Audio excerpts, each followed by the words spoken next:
Ogres are like onions. They stink? Yes. No. Oh, they make you cry? No. Oh, you leave them out in the sun, they get all brown, start sprouting little white hairs. No.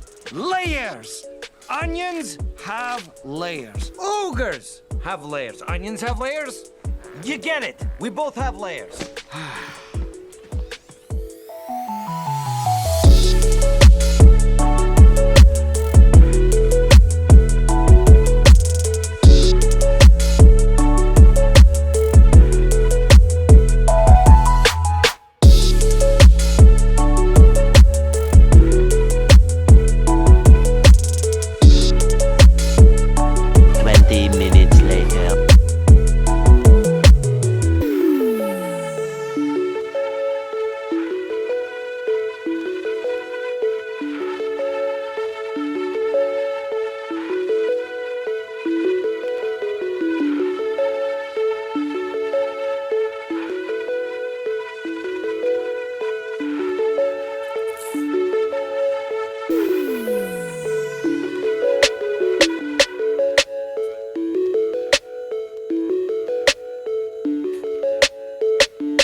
One hour later.